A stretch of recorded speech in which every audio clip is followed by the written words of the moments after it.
Hello and welcome here. My name is Josie, if we haven't met before, and this is a podcast all about crafting and creating things, mostly knitting. I am a stay-at-home mom. I have one son who just turned 2 years old. And today I have a lot of knitting to talk about and some embroidery and some sewing. So super exciting. I'll timestamp everything below in the description box so you can skip what you're not interested in. But let's get started.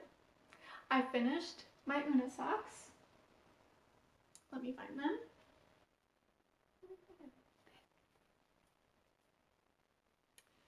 This is a pattern from 52 Weeks of Socks, Volume 1. I forget the designer name, but I'll put her name on the screen for you.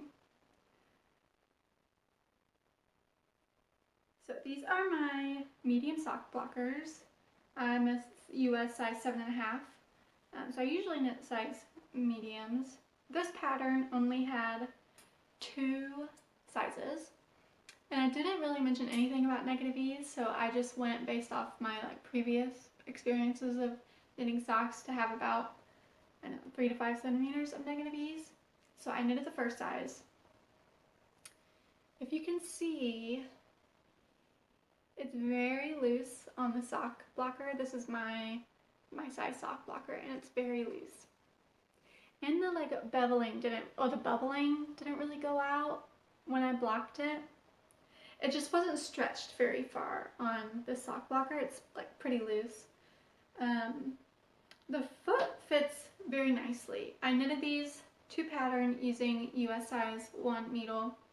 Pattern recommended, and I knitted it exactly to pattern.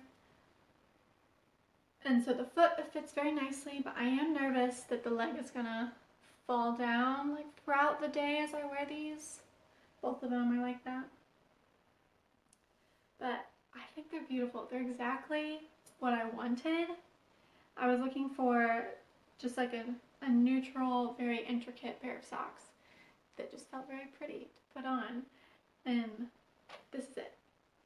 So I'll put a picture of me wearing them. I've never knitted lace before, so this is my first time knitting lace, so I wasn't really sure. I've heard that once you block lace, it really just opens up and is beautiful. And it did open up, that it's not as bubbly. If you can see, it still has that bubbly texture. So it didn't open up as much as I thought it would. I don't know, I guess I would just have to go down a needle size. Maybe I knit pretty loosely in lace, which I feel like I'm generally a tighter knitter, so. But super fun. I cannot wait to wear them once fall comes. I think they'd be so cute in a pair of Chelsea boots that are my favorite type of boots to wear, or some cute little white tennis shoes. So very exciting. That's my only finished object. For my whips, I'm still working on that cardigan. I'll show you that first, and then I have 2 cast-ons that I'll show you. So the oversized Seasons cardigan by Ozetta. I've gotten pretty far. Sorry, it's always a mess when you take it out of the bag. Let me try.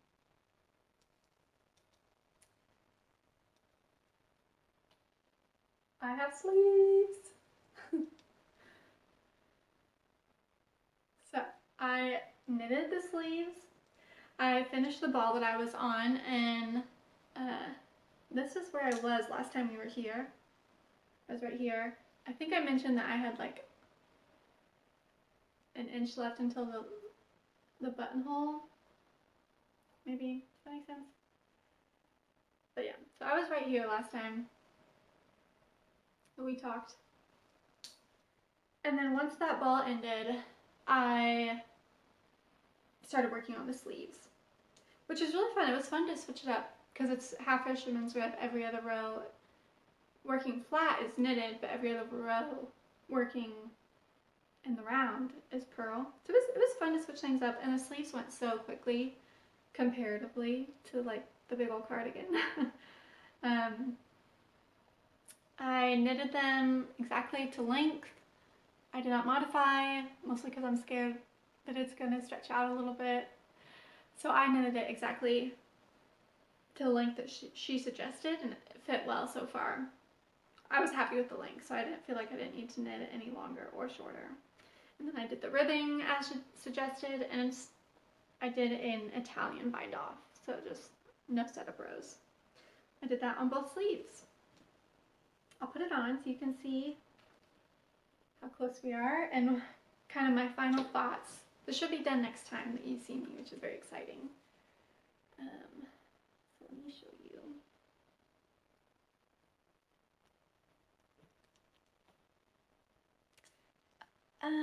Okay, so this is like the top of my hip. Yeah, top of my hip. I hope you can see this. I'm worried that it's going to be a little blown out.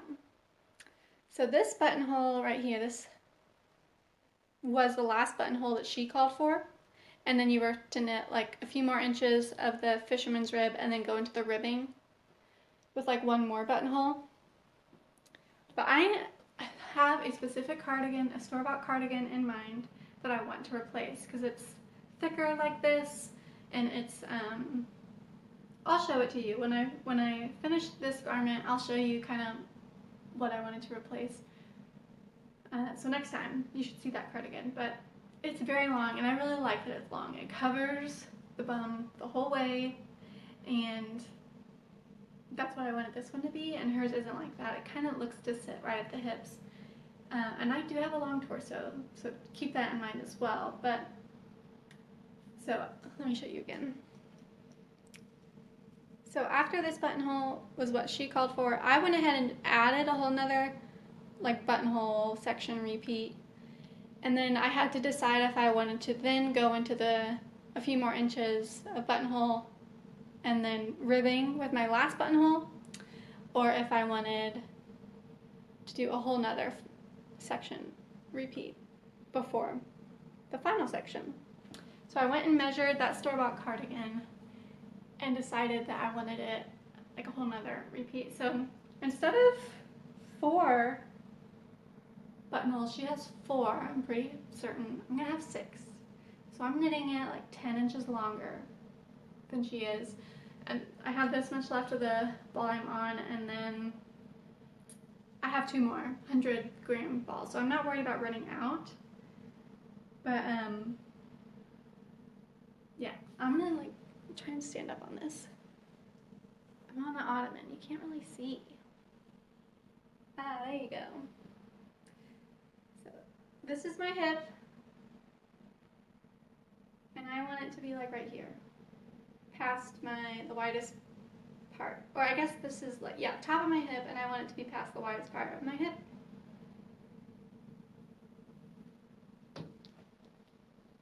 So it's super exciting.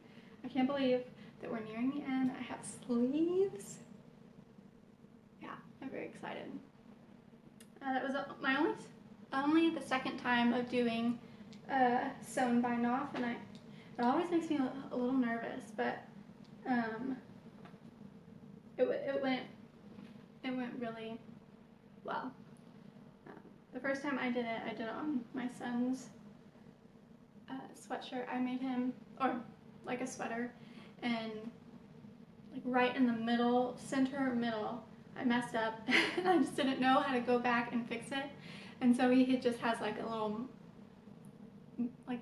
messy bind off on his sweater, and so I did not want that for this, but it did well, and it's still so squishy. It's still a dream. I'm still having a blast. Can't recommend this pattern enough, although I guess I haven't finished it, so time will tell, but yeah, super fun. I'm knitting it on recommended needle size as well. And so far, according to pattern, minus the length. Awesome. My second whip, a new cast on. I can just show you. This one will be really fast, so I'll show you really quick. I'm using the yarn I showed you last time, that I got from Wisconsin. Oh, I just realized I didn't talk about the yarn for my last two projects. I will leave it below. Everything will be linked in the description box. The Una socks was Ash and Bumble yarn. I'll leave it below. And then the cardigan yarn is Valley Yarns Northampton charcoal color. I'll leave it below. But this is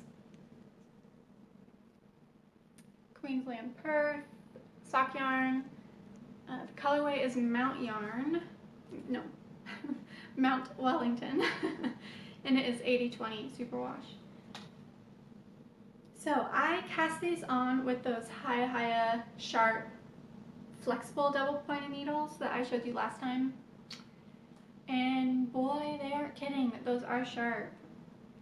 I guess I realized that when I'm working, I will often push on that needle tip to like move my stitches along.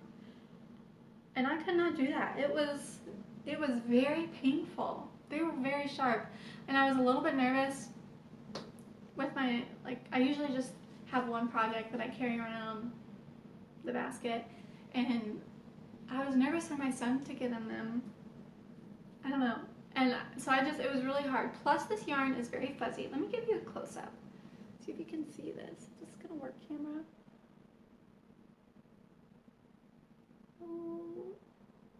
I don't know if you can see how fuzzy it is, but it is very fuzzy yarn.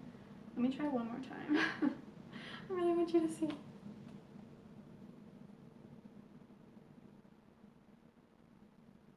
Well, I don't know if that worked, but it's very fuzzy, and those Haya sharps were just catching the fuzz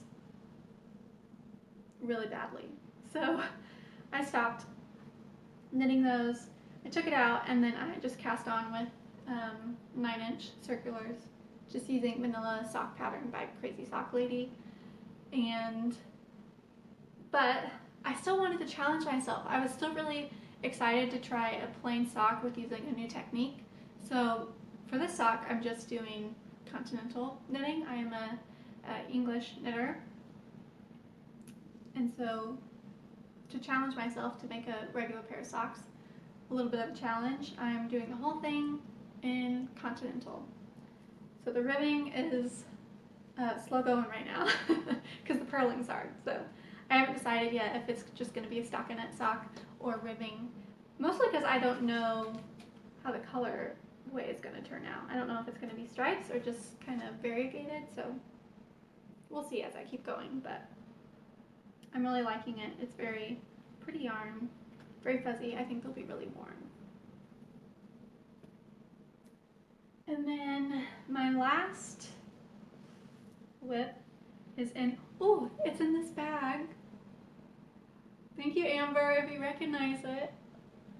A Lovely Yarn. Amber from A Lovely Yarn sent me this bag, and I thought it was so cute. I don't have like a cute little knitting project bag that like shows it's meant for knitting, and there's crochet on here too. But so my second cast on is the Twofer Tank. I don't have her name, but I'll leave it on the screen. I'm not very far. I'm just on the third part. I finished the left triangle part here, like the one that goes up here, and then I'm working on the right side. So I'll show you this one so I can give you a close-up.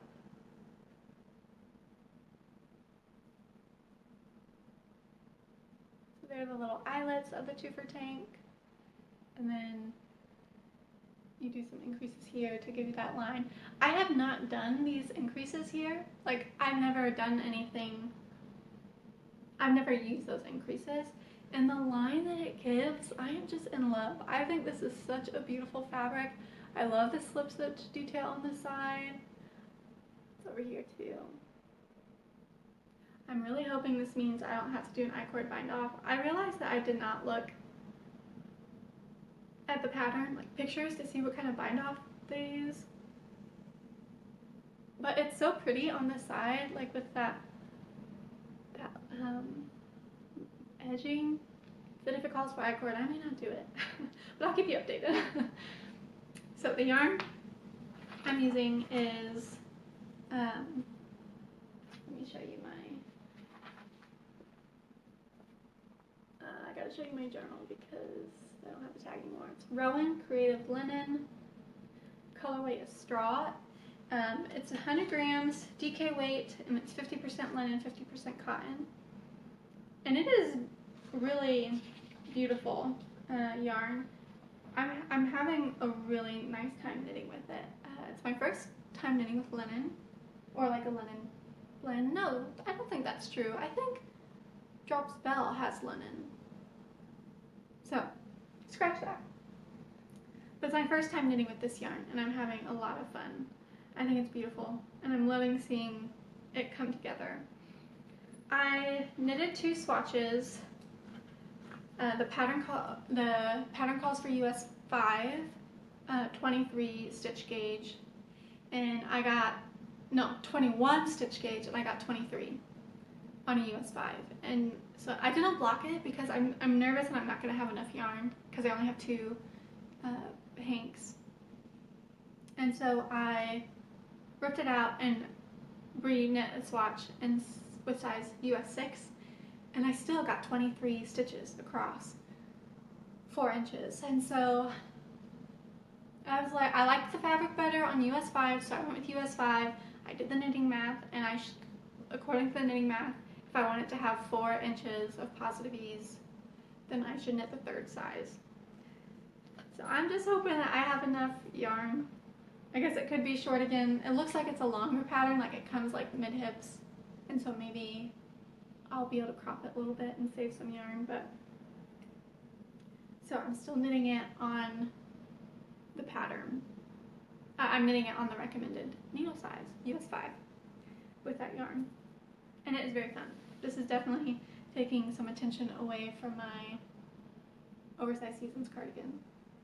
But it's also, I'm just not ready for fall. I see all of these, my favorite YouTubers that are, like, the fall videos are just starting to come out, fall inspiration, and I'm like, nope, I don't want to think about fall. Summer is here. We have 1 more month of summer, and I can't think about fall. So I had to cast on a summer garment when I finished my sock. I knew that once I finished my sock that I would allow myself to cast on another one, like a garment, and obviously another sock because I need like plain knitting. So yeah, I'm just not ready for fall to get here. I love the summer. I love the summer. So, 2 for tank, super fun pattern. I can't wait for that to be done. It's knitting very quickly, DK weight yarn and things. So yeah, I'll keep you updated.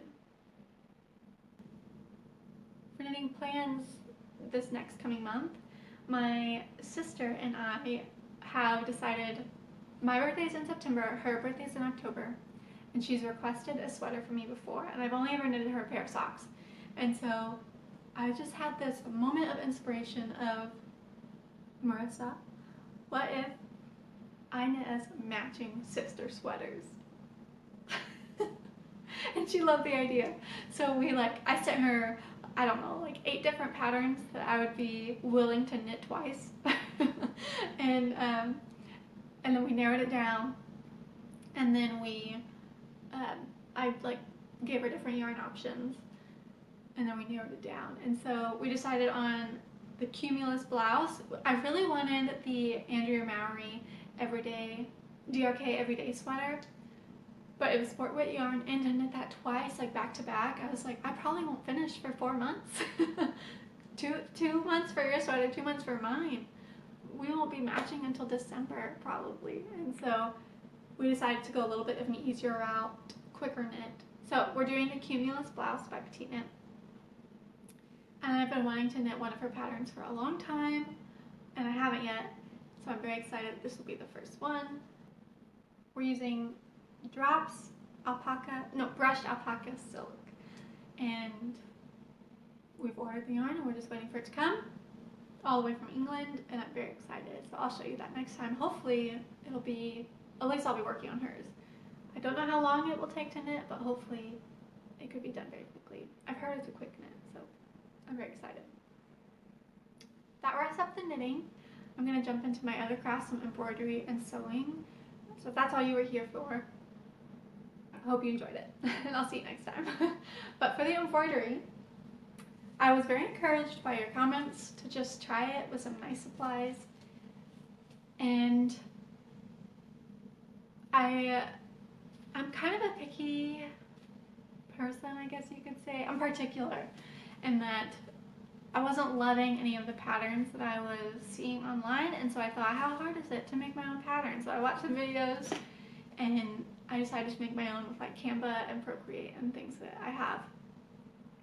And then, so I made like I went to Hobby Lobby and I found like 3 different decorative hoops, different sizes, and I thought that would be really cute to just like have on our wall. And so I then made 3 patterns, like 3 embroidery patterns that would fit in those hoops. And I bought some fabric, and I'm just going for it. I have this book that I'm using as a reference. Let me show you.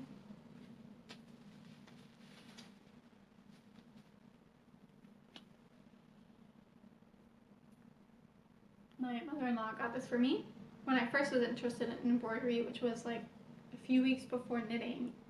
I got a kit and I thought it was just the cutest thing, and it was so cheap. Embroidery was just really cheap to get a little kit, and I just did not like it at all. But the hoop is making all the difference. This time there's like, it's not slipping or anything, so yeah, it's been a lot better. So I'm using this book to give me ideas for stitches, and I wanted something very florally and very just like simple and dainty is the word that I'll use. So this is what I have so far. Oh, I just love it. So the hoops that I have are, the hoops that I have bought for the decoration are going to be like oval. There's 2 that will be this way, kind of bigger, and then 1 smaller one that will have a more dainty hoop, or more smaller flowers.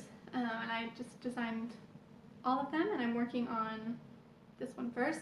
I'm really hoping that, I've never used that like blue ink, if you can see it. It's like a water-soluble ink pen, so I'm hoping it goes away.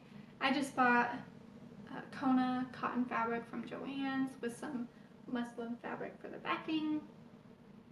This is a no-slip hoop that came in my punch needle kit that I got a while ago, and it's fantastic. The first time I did embroidery, I mentioned that the fabric just kept slipping, and it was terrible. It was just a terrible time, and I so wanted to love it because I thought embroidery, I'm just so inspired by embroidery always. So it's been really fun to like have my own design come out. It feels like you're painting with thread, and it's just a blast because I've tried painting and I enjoy painting to a certain degree, but I'm not good at it, and so it's hard to, for me, like if I go outside and I'm inspired to paint a tree and I can't make that tree come to life in the painting, I'm like, ugh. Like why try it? So, but this, I feel like my vision is coming to life. I'm like painting with thread, and I'm having so much fun. So I can't wait to show you the other patterns as I work on them. I will say embroidery, I can't work on it for very long. I bought like a neck light that like goes around your neck and has like 2 points here that you can like direct any which way and adjust the brightness, make it warm, cool. Because last time I tried embroidery, I would get because I was focusing so hard, I would get almost like this anxious feeling or like my eyes would get tired, or I don't know, I couldn't do it very long. So I was hoping that not having to concentrate so much on the fabric and the light being like having bright light pointed right at the screen, that it would really help. And it has so far. I still can't work on it for very long, not nearly as long as like knitting. I can work on knitting for hours. Embroidery I can't, so it is a little bit slower, but I'm having a lot of fun. So yeah. The green are two different colors throughout there, but I don't think you can see. At least it's hard to see to the naked eye, so. And embroidery is just such a cheap craft to get into. I mean, I'm sure it can get expensive, but the little fabric that I just bought like a quarter, or like 10 inches of the backing and the top fabric, and then bought 10 skeins of embroidery floss and needles, and it was $10. I was just blown away. So I'm having really fun with that. Excited to show you progress, and then I'll show you like how I style them on the wall too once they're done. Probably many months away, but my last project is a sewing project.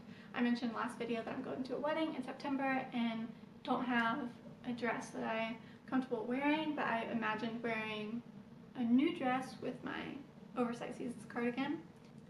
And I was looking around and I found a closet core pattern. It's called the Elodie dress, and it's for confident beginner, which that's me, I would say. Definitely a beginner, but I feel like if I take it slow enough, maybe I can, I don't know, maybe I can succeed. Which reminds me, succeeding, I mentioned last episode that I wanted a purse, to like make my own purse, kind of a quilted fabric. As you can see, this is not, I mean, it's Vera Bradley, but I was at a thrift store and I saw this purse, which fit my phone perfectly. I have like, it's the larger iPhone, and it fitted perfectly, and then there's just like a wallet back here, but it didn't have any straps, and so I thought, I can sew straps, right? And the straps that come with this purse online are very thin, and I thought that would be quite uncomfortable to like wear around the shoulder, like such a thin strap. I want to say it's like a centimeter wide. And so I just looked up on YouTube how to make my own strap. I'll leave the video below because it was very helpful. And went to Hobby Lobby and got all this, you know, like whatever this thing's called, yeah, 2 of those. And it worked. I made my own strap. It was very hard. My sewing machine, there's some fraying because I couldn't like tuck. It needed to be 3 layers of fabric the way that she did it, and I couldn't do that. And so I just folded it over once and then did a zigzag stitch down. And you can't see besides like the little bit of fraying. But the zigzag stitch I know will stop it. But so that felt like a good success. It made me a confident beginner. So the fabric I bought for this Elodie dress was this. It's from Joann's, and it's 100% rayon. It's not stretchy. There's like a little bit of give, but it's like a crinkle rayon, so it's not very stretchy. I haven't worked with I've worked with a linen viscose blend, which is what my green skirt was made out of a couple episodes ago, but I have not worked with like just pure rayon, pure viscose, so I am a little nervous. I had really good deals. I had some cash from selling some things like on Facebook Marketplace, and so I had a really good deal. Otherwise, I don't think I would have been brave enough to try this fabric because it was a little pricey and it feels really nice. It's definitely nice for like a wedding dress, like just a nice dress. So I got it for a really good deal. And on top of that, I had cash from like selling other things that made it seem like it was a good risk.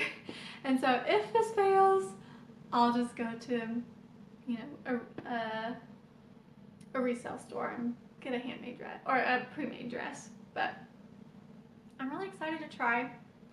So next time you'll see me, I'll either have this dress or I won't, and I'll tell you why.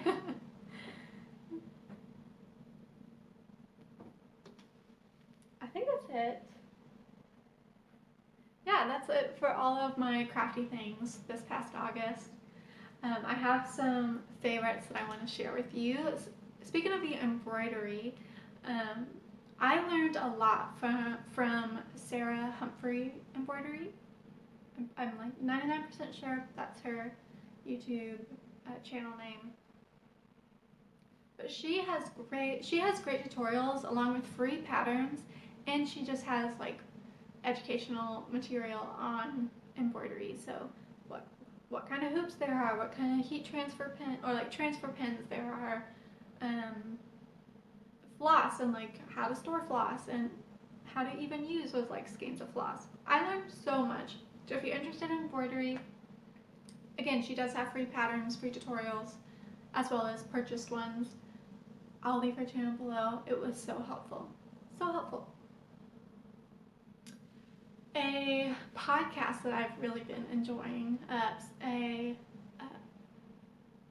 not a YouTube podcast, but like an actual iPhone podcast, is M is for Mama by Annie. I can't pronounce her last name.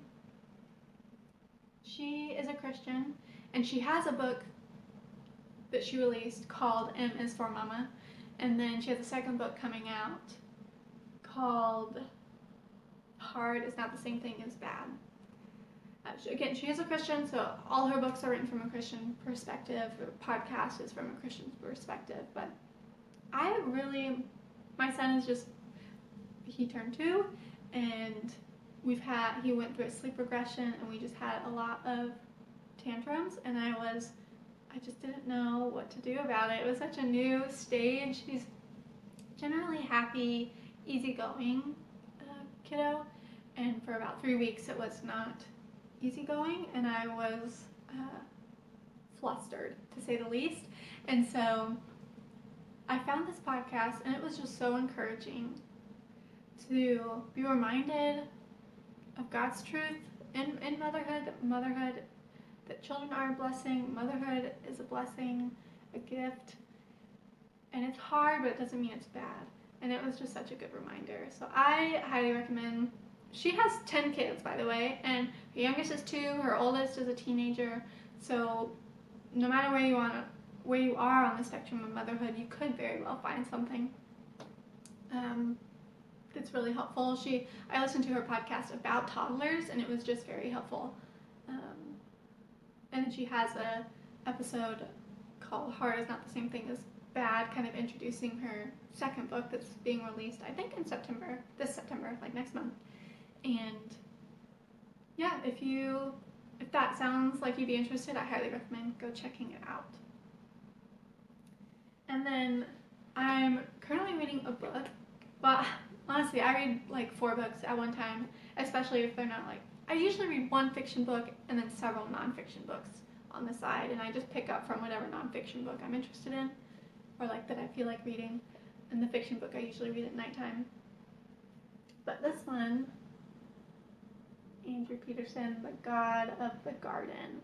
This is it's a second nonfiction book I read by him, and then he made the Wingfeather Saga book that I've talked about on this channel for a few times. He made that series. So this is The God of the Garden, Thoughts on Creation, Culture, and the Kingdom. He's a Christian author, a Christian singer-songwriter. But this has been really good. I picked it up again recently, and probably halfway through. He has such a good sense of humor, and I'm really interested in learning about creating and how that reflects the Lord in our lives, how that points to God. Because oftentimes I create thinking of myself or thinking of my family, but God is the creator of all things. He created all things first, and he created things that all point to him. And so I'm so interested in learning about how to take this love of creativity that I have and like meld it together with my love for the Lord and Jesus. And so I've gotten a few books all about creativity from a Christian perspective, because it's what I'm interested in. And I wanted to read this little section because I thought it was really beautiful. So at odds with my great love of solitude is my great fear of isolation. Solitude is a choice, isolation is inflicted. For example, one of my favorite places in the world is right here in the chapter house. But only when Jamie's in the house doing her thing and Sky's on the porch writing a song just loud enough for me to hear her sweet voice once in a while. The boys live nearby, so even if we're not in the same room, it feels like we're all together. The pleasure of solitude is not loneliness, but the nearness of love. When I'm on a ramble on the trails here at the Warren, I know my friends are a short drive away, my family is close enough to sneak away from and to return to at a moment's notice, and on my good days I feel the pleasure of God's overarching presence, like the protective boughs of an old tree. The silence is more like an embrace. And I just really related to that as a crafter, as someone who loves to create, loving having like my family close by, but being able to sit and just in solitude and just like knit and create and or craft in whatever way that I'm trying to love other people through my crafting. And then on top of that, just when you feel at peace and just feel, like he said, I feel the pleasure of God's overarching presence, like the protective boughs of an old tree. The silence is like an embrace. I loved that. So I don't know if you're interested in those same things. If you're a Christian and you like to read about creation and creating and how that brings glory to the Lord. But I highly recommend this book. Or if you just like Andrew Peterson, he does describe it as this book is in many ways a memoir, but it's also an attempt to wake up the reader to the glory of God shining through his creation. So, highly recommend this book. Love his writing style. That's it. I normally don't talk about books so much, or a podcast, or definitely normally don't read from books, but that was beautiful, and